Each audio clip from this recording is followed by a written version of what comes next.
At 9:13 in the morning on July 6, 1944, test pilot Heini Dittmar climbed into the cockpit of a Messerschmitt 163 Komet at Peenemünde Test Facility in northern Germany. The aircraft sitting on the runway weighed barely 4,000 pounds. It had no landing gear, just a wheeled dolly it would drop after takeoff. It carried enough rocket fuel for exactly 7 minutes of powered flight. And if everything went according to plan, Dittmar was about to fly faster than any human being had ever flown before. The morning was clear with light winds, perfect conditions for a speed record attempt. Dittmar had flown this aircraft before, but never at full power, never pushing it to the absolute edge of its performance envelope. Today was different. The engineers had calculated every variable. They knew the theoretical maximum speed.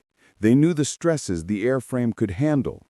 But theory and reality do not always match, especially at speeds no aircraft had ever reached. The engineers standing near the runway knew this test could kill him. The Me-163 had already killed multiple pilots during development. The rocket fuel was so volatile it could dissolve human flesh on contact. The aircraft had no ejection seat.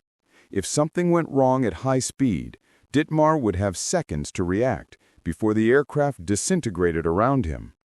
But speed was everything now. It was 1944. Germany was losing the war. Allied bombers filled German skies every day, protected by fighters that German pilots could no longer match. The Luftwaffe needed something revolutionary, something that could reach bomber formations before Allied escorts could intercept, something faster than anything the Americans or British flew. The Me-163 was that something. Rocket-powered, tailless, designed by glider engineer Alexander Lippisch. On paper, it was the future of aviation. In practice, it was killing German pilots faster than it was killing Allied bombers. Dittmar had been testing versions of this aircraft since 1941. On October 2, 1941, he had set a world speed record of 1,004.5 kilometers per hour in an earlier prototype. That flight had been extraordinary in its own right. Dittmar had taken off from Peenemünde in the Me-163 AV-4, an unpowered glider that would be towed to altitude by a Messerschmitt Bf-110. At 3,000 meters, he released from the tow plane. The Walter rocket motor ignited. The acceleration was unlike anything any pilot had experienced. Within seconds, Dittmar was traveling faster than any propeller-driven fighter could hope to achieve. He pushed the aircraft to 1,004.5 kilometers per hour in level flight, becoming the first human to exceed 1,000 kilometers per hour. The flight lasted only a few minutes before the fuel ran out. But it proved that rocket propulsion could achieve speeds impossible for conventional aircraft. But that record was set in level flight with an older, less powerful engine. The Me-163A had been a proof of concept, demonstrating that rocket-powered flight was feasible. Today's test was different. Today, Dittmar would push the Me-163 BV-18 to its absolute limit. The aircraft had been modified with a new dual-chamber Walter HWK-509A rocket motor. More power, more thrust, more speed. The engineers estimated it could reach 1,100 kilometers per hour. That was 700 miles per hour. Nothing with wings had ever moved that fast. At 9:16, Dittmar signaled he was ready. The ground crew stepped back. The rocket motor ignited. A geyser of flame erupted from the tail. The Me-163 rolled forward, accelerated faster than any aircraft Dittmar had ever flown, and lifted off the runway. The wheeled dolly fell away. For the next 3 minutes, Dittmar climbed straight up at an angle that would have stalled any conventional fighter. The Me-163 climbed like a missile. 6,000 meters, 8,000 meters, 10,000 meters.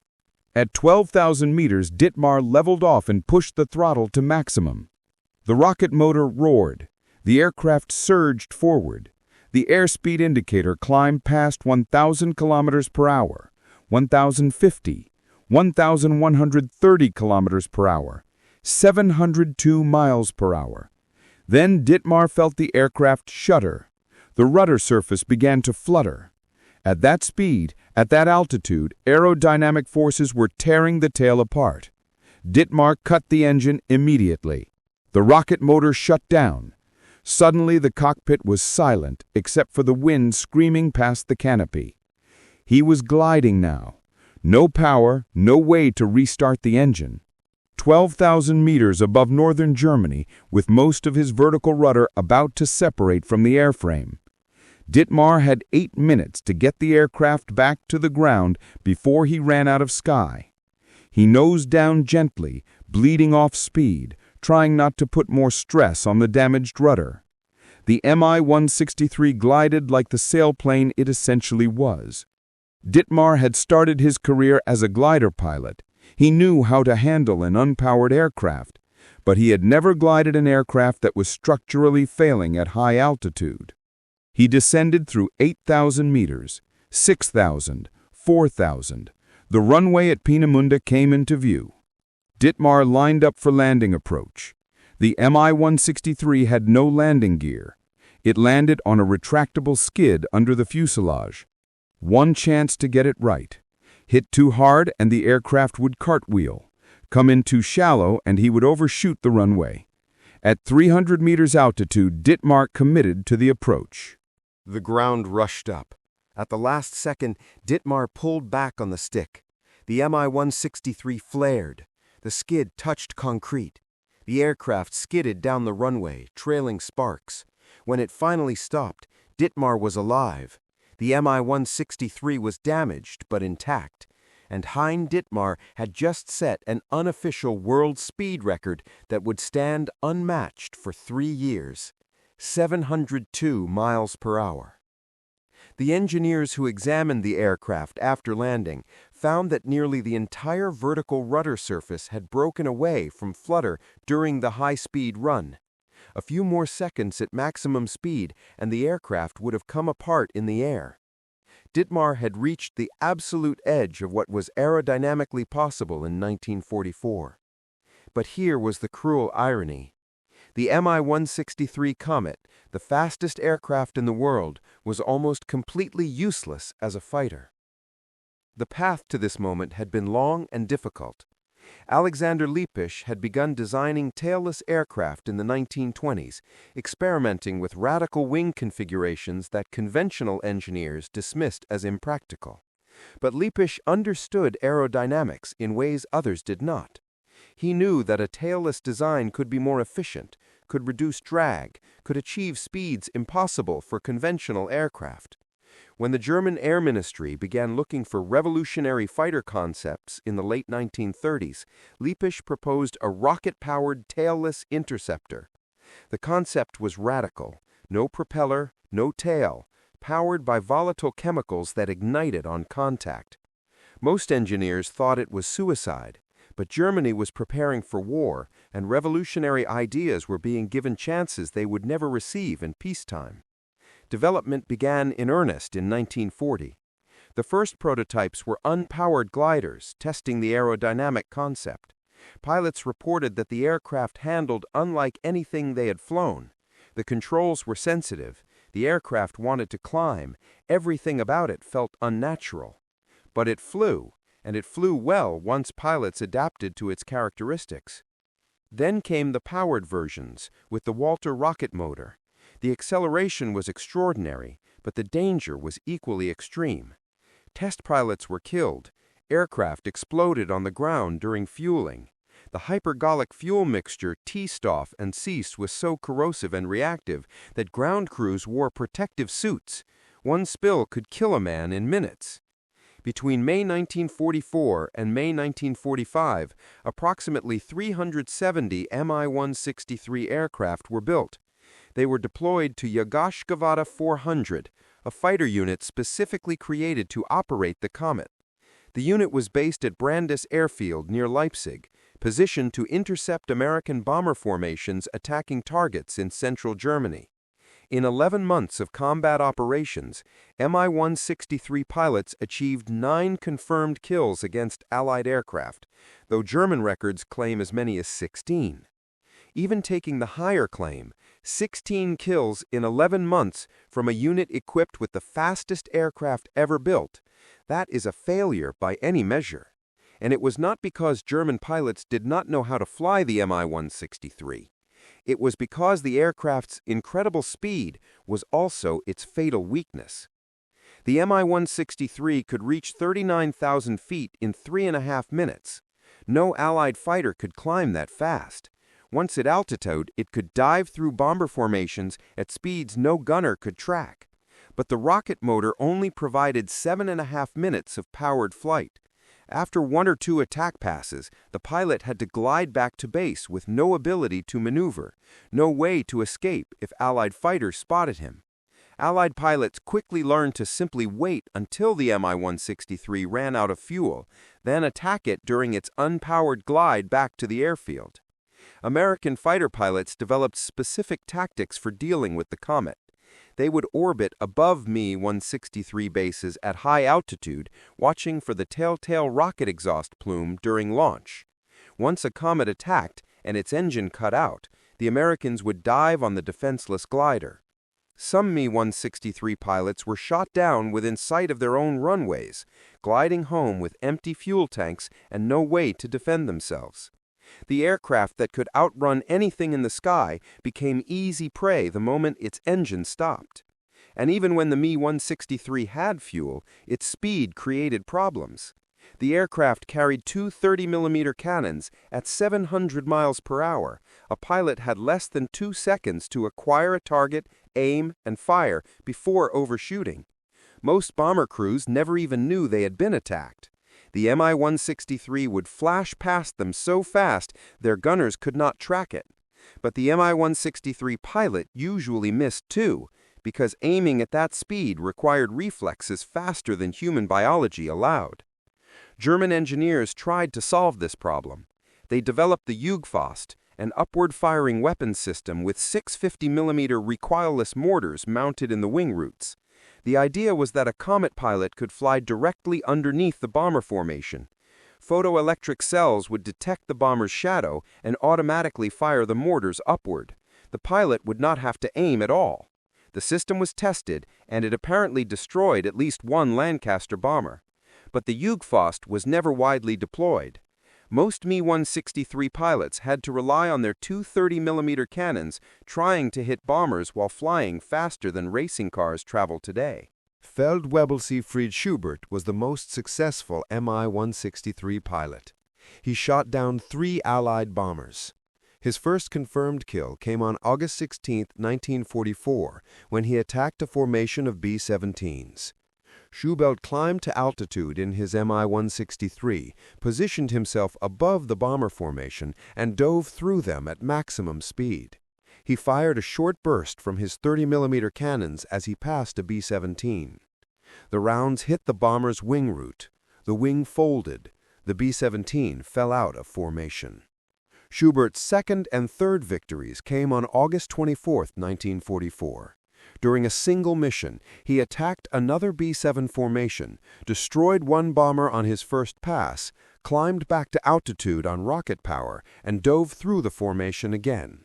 His second victim fell trailing smoke. 3 kills in 9 days of operations. Schubert managed to line up his shots despite the incredible closing speed, fired short bursts from his 30mm cannons, and hit his targets. Then, on October 7, 1944, Schubert was killed when his Mi-163 exploded during takeoff at Bad Swischon. The volatile rocket fuel flamed another pilot. His 3 victories represented the most successful combat record of any Komet pilot. Other experienced pilots scored 1 or 2 victories. Most never hit anything. The problem was not the pilot. The problem was that speed without control is just speed. You cannot fight if you cannot aim. Meanwhile, the Mi-163 was killing its own pilots. Numerous German pilots died during training and testing. The rocket fuel, a mixture of TTO and C stuff, was hypergolic. The two chemicals ignited spontaneously when they came in contact. That made the rocket motor reliable. It also made refueling incredibly dangerous. Ground crews wore protective suits. The fuel tanks had to be filled separately to prevent accidental mixing. If a fuel line ruptured on landing, which happened frequently given the aircraft's high landing speed and skid landing gear, the chemicals could leak into the cockpit. In one documented case, Oberleutnant Josef Pose was killed on December 30, 1943, when a fuel line ruptured during takeoff at Bad Zwischan. Pose was conducting a test flight in an Mi-163 prototype. The wheeled takeoff dolly struck the runway during liftoff and bounced back up into the aircraft's fuselage. The impact ruptured a T-stuff fuel line. The leaking T-stuff, a highly corrosive hydrogen peroxide oxidizer, began dissolving Pose's body before rescuers could reach him. Witnesses reported that his right arm had been dissolved to nothing. The other arm and his head were little more than masses of soft tissue. The chemical had eaten through flesh and muscle in minutes. It was one of the most horrific deaths in aviation history, and it illustrated the extreme danger of the Mi-163's fuel system. By early 1945, the Luftwaffe abandoned the Mi-163 in favor of the Messerschmitt Me 262, the world's first operational jet fighter. The Me-262 was slower than the Komet, but it had 30 minutes of powered flight instead of 7 minutes. It had retractable landing gear. It did not require handling hypergolic rocket fuel, and it could actually shoot down Allied aircraft in meaningful numbers.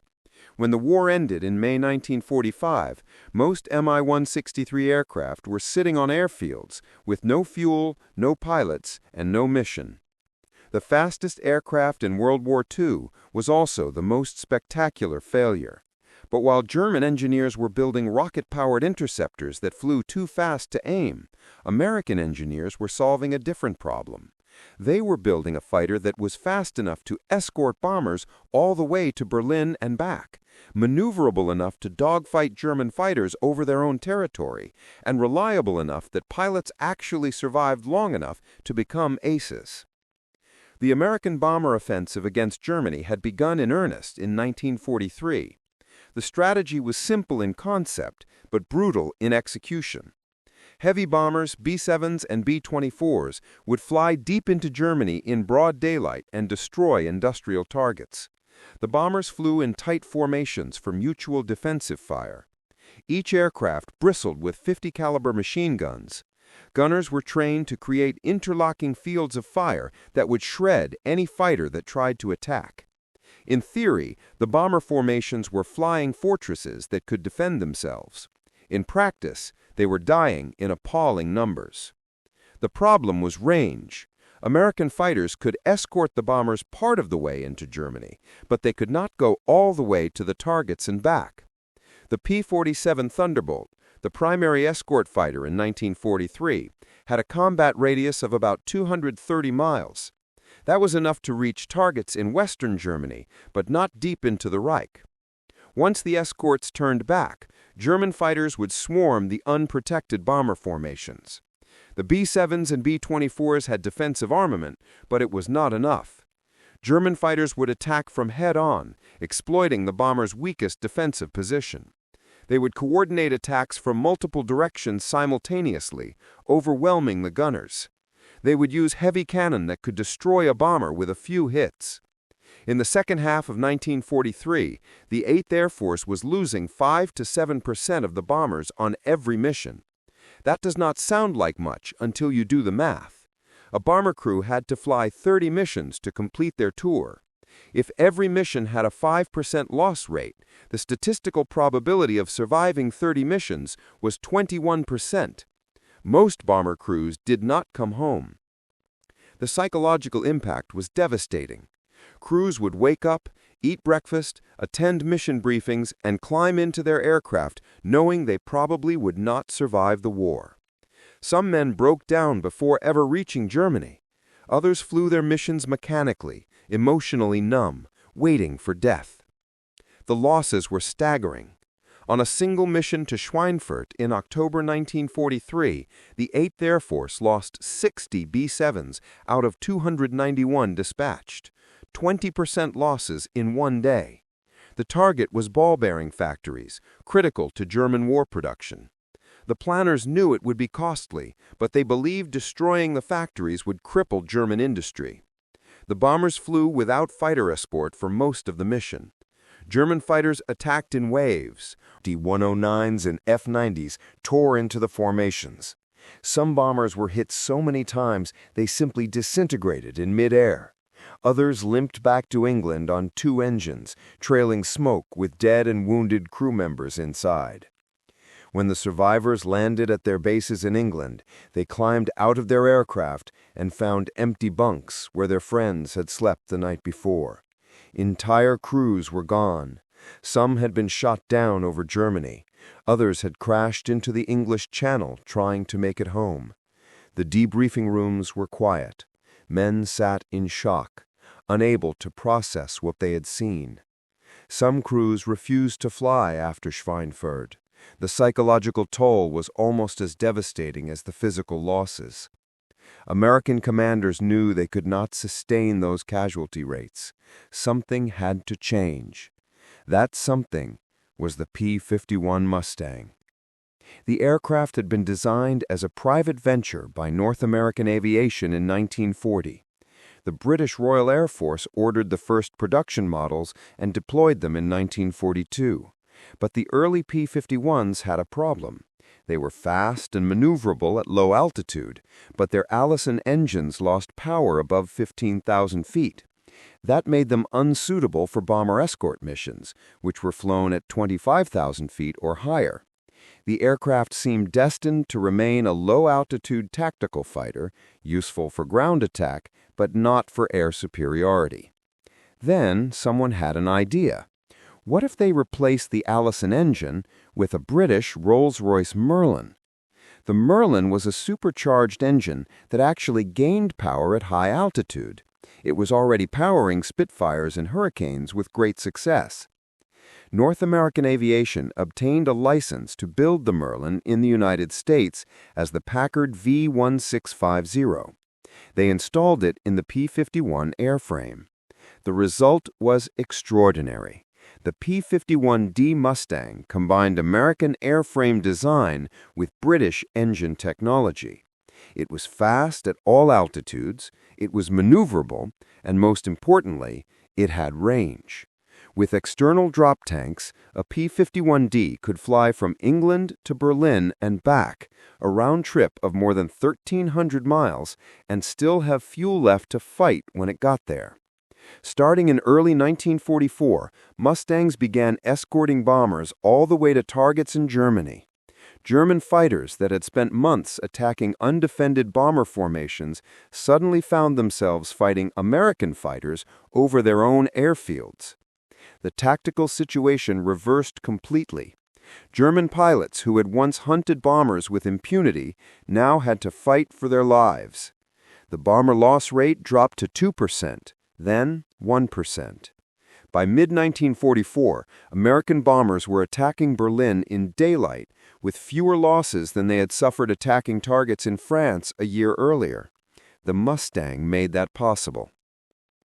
On October 12, 1944, First Lieutenant Chuck Yeager was flying a P-51D Mustang he had named Glamorous Glen II over northwestern Germany. Yeager was 21 years old, from Hamlin, West Virginia, and he had already been shot down once, evaded capture with the help of the French resistance, made his way to Spain, and talked his way back into combat against regulations that prohibited evaders from flying over enemy territory again. He was escorting B-17 bombers on a raid near Bremen. His squadron of 16 Mustangs was flying at 25,000 feet when Yeager spotted a formation of Messerschmitt's Bf-109 fighters below. He counted 22 of them. The German fighters had not seen the Mustangs yet. Yeager and his squadron circled into position and attacked out of the sun. What happened next became one of the most famous dogfights of the war. As Yeager maneuvered his P-51 to fire at a trailing Bf-109, the German fighter suddenly turned left and collided with his wingman. Both German pilots bailed out. 2 victories without firing a shot. Then the sky erupted into a wild turning dogfight. Bf-109s and P-51s spinning and diving in every direction. Yeager spotted another Bf-109 and fired from 600 yards. The German fighter exploded, his 3rd victory. Another Bf-109 came at him from behind. Yeager reversed, got on the German pilot's tail, and fired again, another kill, his 4th. By now, the dogfight had descended from 25,000 feet to 15,000 feet. German pilots were trying to escape. Yeager spotted a 5th Bf-109 trying to break away. He chased it down and destroyed it. 5 enemy aircraft in one mission. Yeager became an ace in a day. The entire engagement lasted less than 15 minutes. When the smoke cleared, Yeager's squadron had destroyed 8 of the 22 German fighters without losing a single Mustang. It was the kind of lopsided victory that would have been impossible a year earlier. The P-51 gave American pilots the tools they needed to dominate German airspace. Yeager landed back at his base with 587 rounds of .50 caliber ammunition expended and not a single bullet hole in his aircraft. The P-51D had done exactly what it was designed to do. Fast enough to catch German fighters, maneuverable enough to win dogfights, reliable enough to bring Yeager home alive. His combat report documented the engagement in precise detail: aircraft serial number, altitude, ammunition expended, enemy aircraft types, witnesses.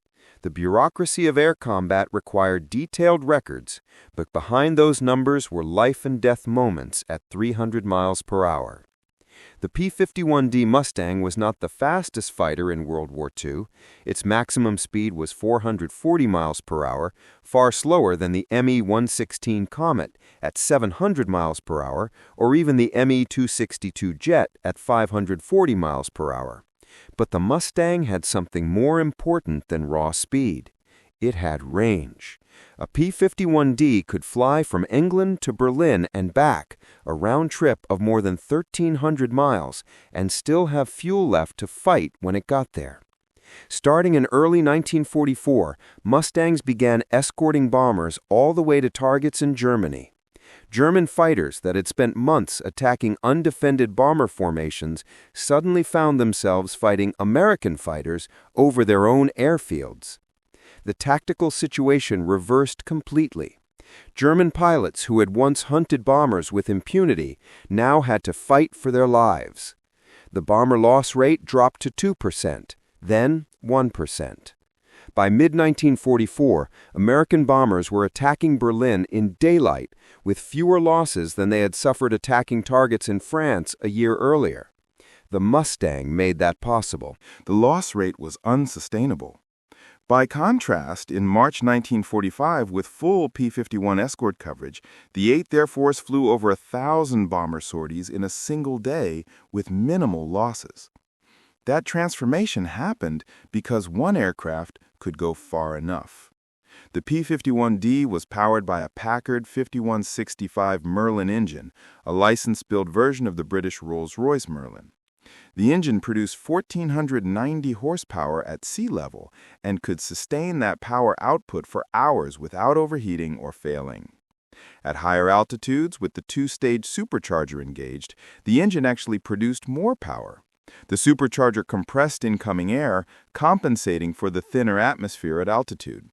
This meant the P-51 was most effective between 20,000 and 30,000 feet, exactly where bomber formations flew and where German interceptors had to climb to attack them. Compare that to the Me-262 jet, which used 2 Junkers Jumo 0004 turbojet engines that produced 1,900 pounds of thrust each.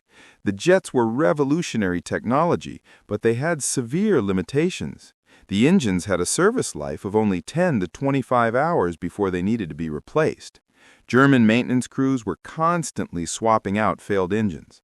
The turbine blades were made of low-grade steel alloys because Germany lacked access to heat-resistant materials. The blades would warp and fail. Fuel consumption was enormous. An E-262 burned fuel 4 times faster than a P-51. Or consider the Me-163 rocket motor, which produced 3,300 pounds of thrust for 7.5 minutes, and then you were gliding. The P-51's engine was not the most powerful, but it was reliable. Pilots could trust it to get them home. The Mustang was not particularly innovative in its design. It had a conventional layout, a liquid-cooled engine, a laminar-flow wing that reduced drag, and 650 caliber machine guns. The laminar-flow wing was the most advanced feature. Traditional wings had turbulent airflow over their surfaces, creating drag. The P-51's wing was designed so air flowed smoothly over the surface with minimal turbulence. This reduced drag significantly, improving both speed and range. The design required precise manufacturing tolerances, but North American aviation mastered the technique. What made the P-51 exceptional was that everything worked together. The laminar-flow wing gave it range. The Merlin engine gave it power at high altitude where the fighting happened.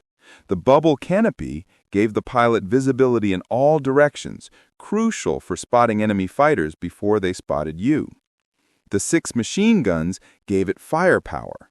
Each gun could fire 850 rounds per minute.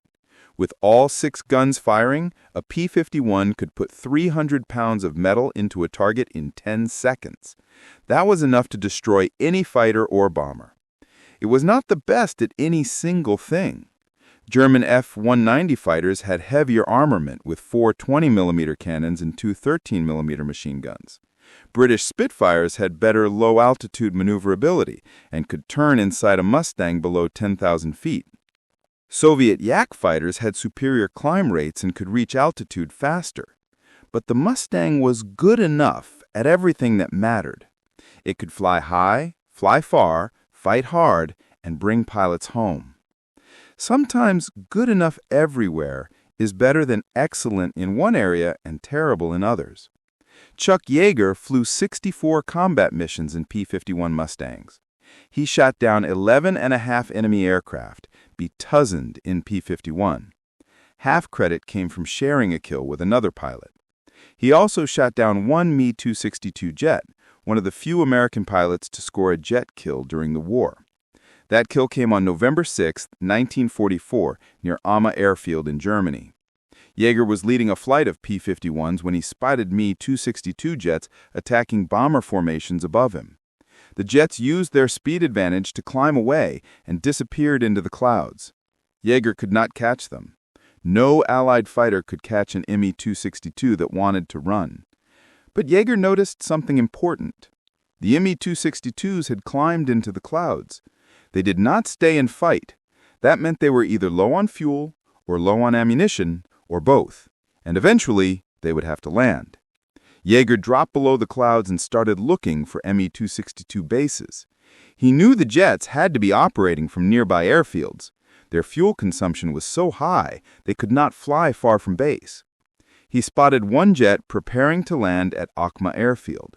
The pilot was focused on his approach. Landing gear down, flaps extended, airspeed low. The Me-262 was vulnerable. Yeager dove on him from above, building speed.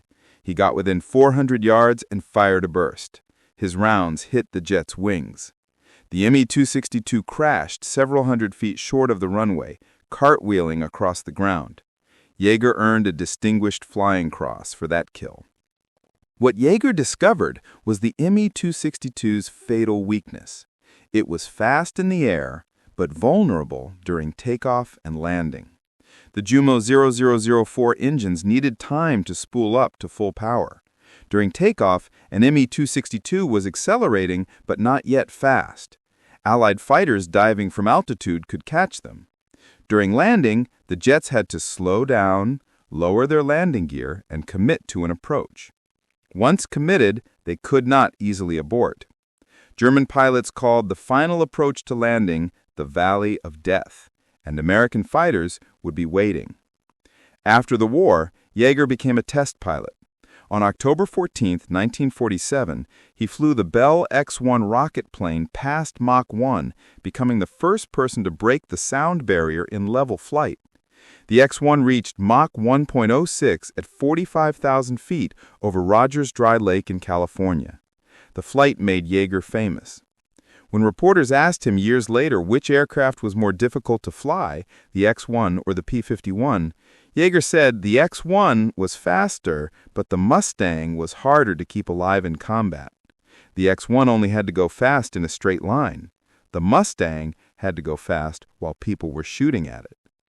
Yeager understood something fundamental about aircraft design.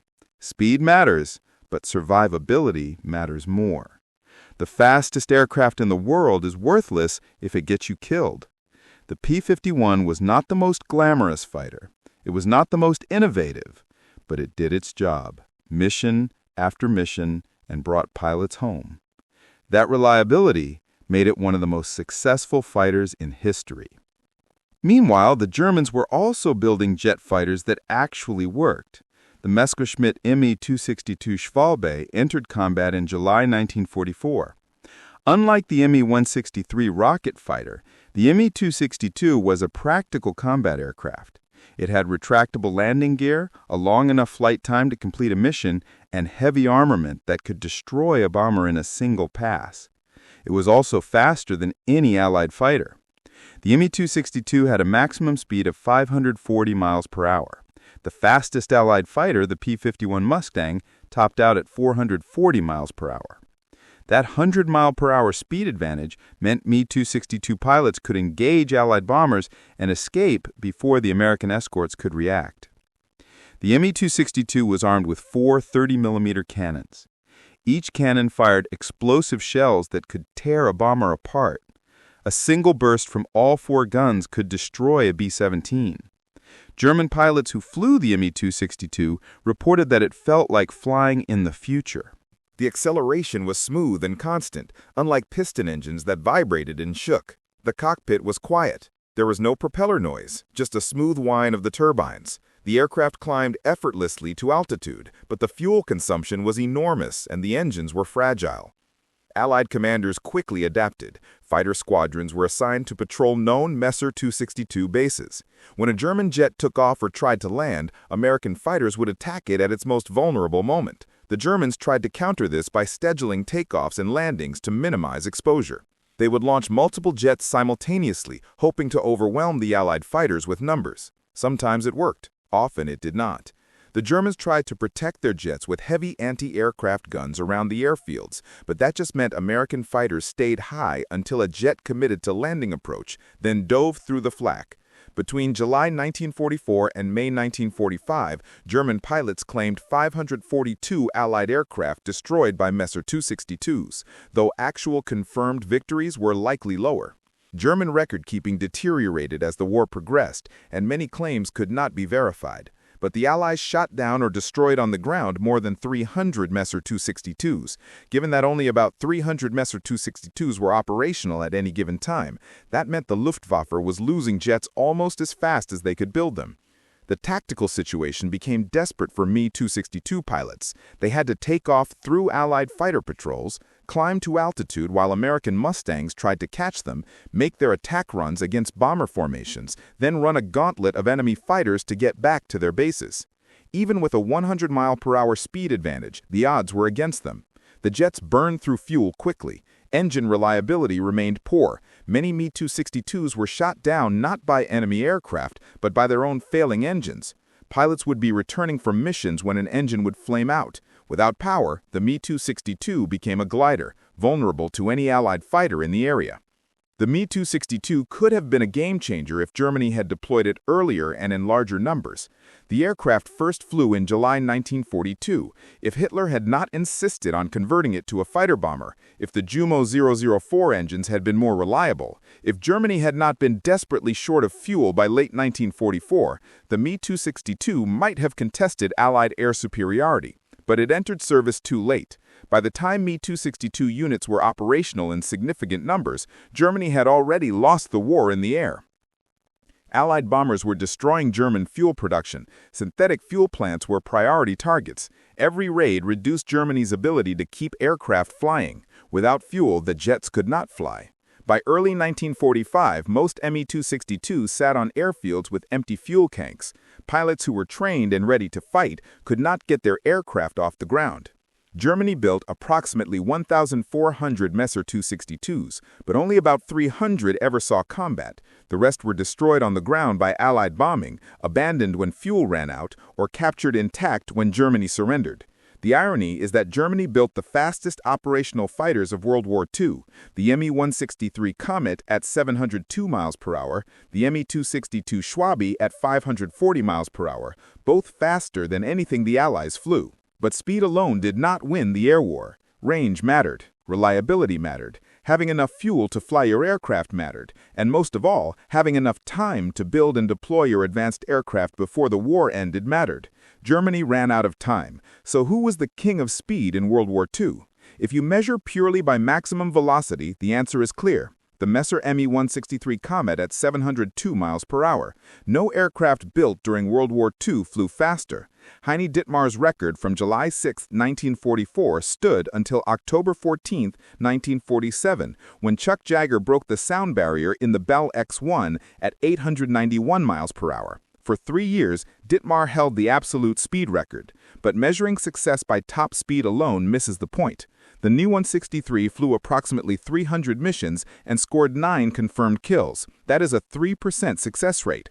The P-51 flew hundreds of thousands of missions and was credited with nearly 5,000 air-to-air victories in Europe alone.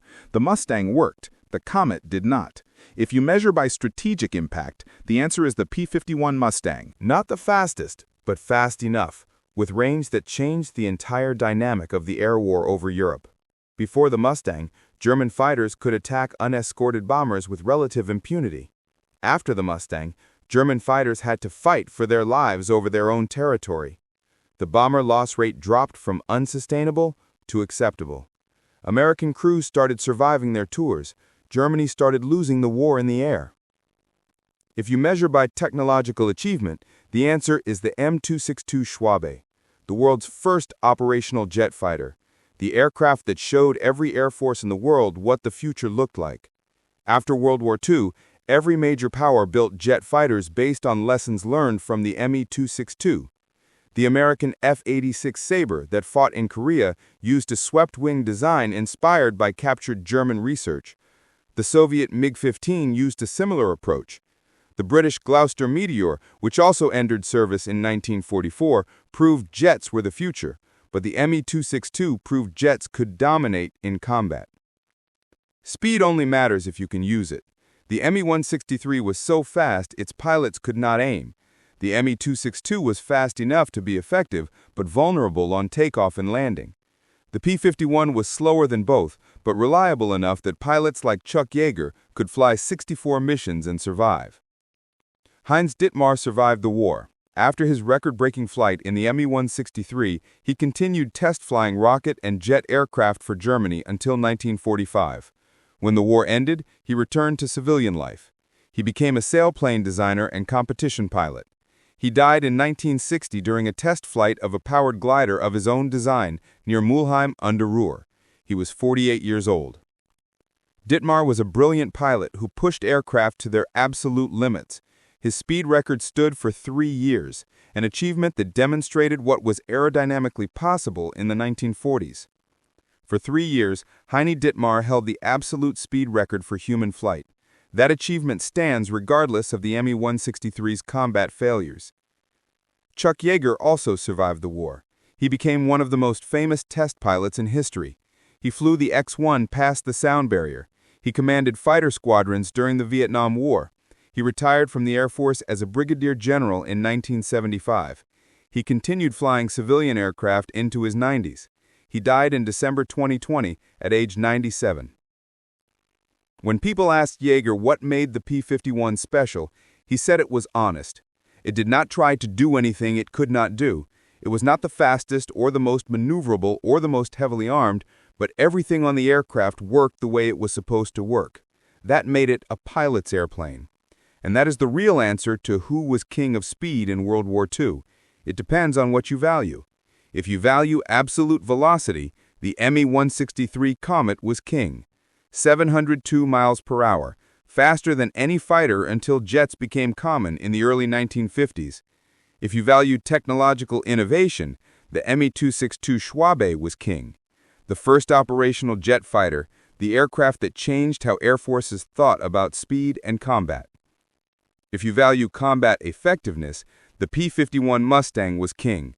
Not the fastest, but the aircraft that won air superiority over Europe and let Allied bombers destroy Germany's ability to wage war. 50 years after World War II ended, the United States Air Force asked surviving fighter pilots from the war which aircraft they would choose if they had to fly combat missions again. Most chose the P-51 Mustang, not because it was fastest, because it brought them home. If you found this exploration of World War II's fastest fighters compelling, please like this video. It helps us share these forgotten technical stories from the war. Subscribe for more deep dives into the aircraft and innovations that shaped history. Each story reveals something new about how technology and combat intersected.